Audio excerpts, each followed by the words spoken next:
If I started on LinkedIn in 2025, I'd do exactly this. And if you can get these 3 things right, your LinkedIn won't just grow, but it'll directly convert. And you'll attract leads every week, you'll wake up to qualified calls, and never chase prospects inside the DM again. If I had known what I'm about to share with you in this video about how to get sales through LinkedIn, I would have saved myself years and years of error. Since I started posting on LinkedIn, I've built myself an audience of 9,000 followers and used the platform to land my dream clients without having to send thousands of DMs or chase anyone. And I've also worked with 80+ founders to build their LinkedIn systems that turn views into revenue. And along the way, I've seen exactly what works, what breaks, and what actually moves the needle. Like you can see here, on May 19 to 25, we booked around 15 sales calls in 1 week. Most of them were booked on the same day, entirely through LinkedIn and through my personal brand I built on there the past 1 year. In this video, you'll learn 3 things: how to set up your profile to pull leads instead of pushing them away, how to create content that triggers trust and I need this messages, and how to network with high value prospects and bond with them over time. So part 1 is the problem profile. It's really the basis of your LinkedIn strategy. So most people's LinkedIn profiles are like walking into a store with blacked out windows and no sign at all, no information. You have no idea what they do or why you as a visitor should even care. Take this profile as an example. There's no banner. The profile picture could be taken more professionally, but it's okay. But in the tagline, it says independent director, author, and tech enthusiast. Like, what do you do and who do you help? Like, what problem do you help solve? Versus a profile that's set up correctly with a specific target market in mind, a specific solution, and a call to action. Don't look at my feature section, some reverse psychology in there, which makes people click and go down to the featured section. I help coaches get clients on autopilot, and I'm an AI funnel fixer. So it's really clear what I do and who I help. So here's what I mean. Picture your ideal client on a Monday morning, right? They've planned their week, they had their coffee, and they're ready to tackle their goals, starting their week. But then they check their inbox and there's a problem. Maybe a key employee just quit, maybe their marketing isn't working, maybe they're bleeding money on ads that don't convert, right? They're stressed, they have a problem, and they need a solution fast, and they start searching on LinkedIn, which is a business platform. Now, the question is, are they going to look for someone's job title, or are they going to look for someone who can solve their specific problem? I don't have clients at the moment. I need clients on autopilot. That's a problem I help solve. So I created a framework to help you fix this, the Profile Transformation Framework. Step 1 is a mechanism I call the Monday morning headline, and instead of writing digital marketing consultant, which is a really broad job title, right, I help SaaS founders go from 0 to 50 demos every month with AI-driven LinkedIn funnels. Super specific, go from 1 to 2 on LinkedIn with my mechanism and my target market inside there. Or helping consultants replace cold outreach with inbound clients using thought leader content. A bit less specific, but if you can't guarantee a certain end result, this is still totally fine, because you speak to a certain target market and you help solve a problem. Probably see the difference already, right? The second one speaks directly to a problem that keeps business owners up at night. That's the actual problem they're having. They don't have a problem with digital marketing consultant. Nobody goes out and looks for a digital marketing consultant. They go out for someone that can help them write thought leader content, for example, and then replace cold outreach with inbound clients, which is a result of that. That makes sense. So next step is improve your banner by implementing a value statement banner. But your banner shouldn't be a random skyline or stock photo. The formula you can use is problem, solution, proof, next steps. There are many of these frameworks you can use. This is the one I choose to use specifically. This is a good example. We partner with digital transformation companies to grow their revenue. There's your ICP again, and then here we have social proof on the top. That's pretty good. Or, for example, tired of losing sales to abandoned carts, specific problem, abandoned carts. Learn how my clients recover 50K monthly and get the free recovery playbook, link in bio. That's a call to action. as well, and a specific result by abandoned carts. People probably see this KPI, this stat, they see it inside a dashboard. Hey, I have a lot of abandoned carts. Now you tie a specific result to that number they see in the dashboard, which is over 50k a month. Yeah, well, I would like to get another 50k a month. Step 3, the authority about section. Don't just list what you do, like don't make it a CV. Nobody cares about your CV, but address the questions running through your prospect's mind. What problem do you solve, right? How did you get these results for other clients? Is this strategy even effective? Does it even work? And can I trust you to help me? Because it's all about trust. It's a trust game. And what's the next step? So here you tackle all this and then you send them the next step. Ideally, you use the PAS framework, which is problem, agitation, solution. And you keep it story-based, result-based, and about them, and not about you. Not I help solve XYZ. No, you probably have problem XYZ. Make it about them, and include social proof, and always end with a clear next step. His about section his banner was okay, but the about section could use improvement. Our mission, like we believe. No, not we believe. Our mission. No. Why work with us? We partner with companies. We specialize, who we work with, right? It can be more about the ideal client. Here's another example. We are a growth partnership firm, and we believe that even the most specialized companies have untapped growth potential. So don't make it about yourself, make it about the other person. Here's a good example. Your content is getting views, but your calendar still empty. Let's fix that. Probably you have content. That's the ICP I'm targeting. People with content, but not conversions. Then I plug in a conversion system and get them results from their content. So I speak to that target market. Your content is getting views, but your calendar still empty. Let's fix it. You are showing up, you are posting, your offer's legit, but you are still chasing warm leads and cold DMs, stuck in a maze, blah, blah, blah, blah. What it actually does. Turns profile views in the pipeline. And only here is what I really start to explain what I do. Then I have social proof, and then I have the call to action, which is DM me Funnel OS if you want me to show you how it would look inside your business. So it is make it about them, explain what you do, right? Problem, agitate, and then here is the solution with social proof. That is the structure you can use to write a proper about section. Now, part 2 of the 3-step framework is the connection multiplication system. You have your profile set up correctly now. What's next? Start to expand your network and grow inside LinkedIn. Because what most people don't understand about LinkedIn in 2025 is that it's not like Instagram or TikTok where content gets pushed based on virality. It's a social graph platform, right? Your content primarily gets shown to your direct connections and their networks. So if you're starting from zero and you're just posting content, nobody's going to see it because you have 0 connections. This is exactly where my connection strategy comes in, which is another mechanism I created to help you do this even easier. So the 200 rule is every week you connect with exactly 200 potential clients. Why 200? It's LinkedIn's sweet spot for maximizing growth. So you don't want to get on their radar and spam, but you want to be a bit below that because LinkedIn is really strict on sending out messages, sending out connection requests. So if 50% accept, that's 100 new connections per week. So that times 52 weeks, that's 5.2 thousand potential clients in your network in year 1. So every year you guarantee grow with 5,000 connections or followers. Alright, so now you have all these followers because you're sending all these connection requests to your target market every day. Now you start implementing the trust bridge framework or method. You draw a horizontal line representing your entire career timeline. You mark every company you worked for, school you attended, city you lived in, industry you've been in, and these become your trust bridges, like I said before, and personal connection points. Maybe even add in sports, right? I like marathon running, personally. I'm gonna run the marathon in Brussels, 2nd of November, and then connect with people. So I connect with other people that also run over my personal interests, like a human's connection platform.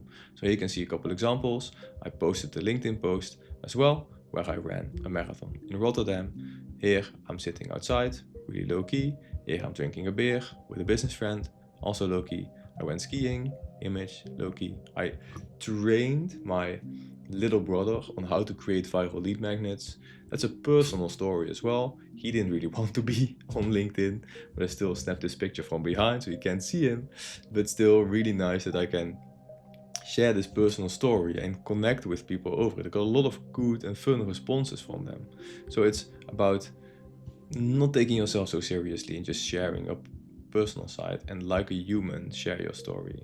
So to recap, you could even use LinkedIn Sales Navigator to search for prospects who share these trust bridges like location, shared connections, and past experiences to increase your connection rate. So use those personal connection points and build a trust bridge and use it to your advantage to get the edge over other people that just spam out connection requests without connecting really. So how do you write a non-needy connection request? Here's a simple template, but be sure to edit this to your specific use case and your situation. Don't just copy this and fill in the blanks a bit. Like overperform, over-deliver, edit it, add personalized notes, and really make it seem as if you listen to the person and research them.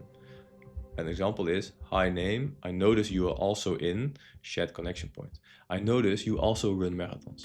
I notice you ran the marathon 1 year ago. I notice you ran, how did it go? Right? And I also loved your recent post about XYZ. Bring it a bit back to work. Like you can connect on the personal side, bring it back to work, connect it to. It's a business platform. And then just ask a specific question you're honestly interested in. In the beginning of a chat, you can always make it broad. At a certain point, narrow it down a bit and go business related stuff. Quick tip, it's this spelling mistake is there on purpose. Make it seem as if you just chatted it. Message, message. Makes it seem very personalized and nice. No pitching, no asking, but just genuine connection in interest. Awesome, so now you sent the first message. How do you then connect? You can do that by the value first conversation system, which is part 3. Once someone accepts your connection request, here's where most people mess up. They immediately try to sell. Pitch slap, pitch slap, pitch slap. I get them every day. Instead, we're going to use what I call the value first follow-up system. Phase 1 is a non-needy message, right? Within 24 hours of connecting, send great to connect, looking forward to learning about XYZ. Looking forward to learn about the next marathon you're going to run. Or looking forward to learning about this thing you're building because I saw you were building this new course. It can be about the business, but if you feel like you can build trust more by doing a personal message, go ahead, make it personalized to your situation. And that's it. It's no pitch, no link, no ask. It's just looking forward to learning about. Just send the message. And we are creating what I call a high status frame, showing we're not desperate for their business. Imagine you go to the gym and you're at the gym on the incline bench pressing away. And there's this guy doing like cable rows and you make eye contact and you say hi. Hi, how's it going? And then you continue with your workout. It's just a hi. You don't have to ask him 10 tips about the gym or if he wants to buy your product. You never do that. You always make it low-key. Just ask a question. Like be a human and just say hi. Like that's exactly what you're doing here, like building a first message and engaging. So then for the next 5 to 7 days, just engage with the content, but don't just say great post. At a certain point, you can add in more value. So add actual value through micro consulting in, for example, the comments or sending a cool post in the DMs. If they post about an email open rate dropping, don't just like it, but comment with a specific actionable advice they can implement. So just send them a resource, send them a book you read about the subject. Hey, I noticed the same drop on my email open rates last month.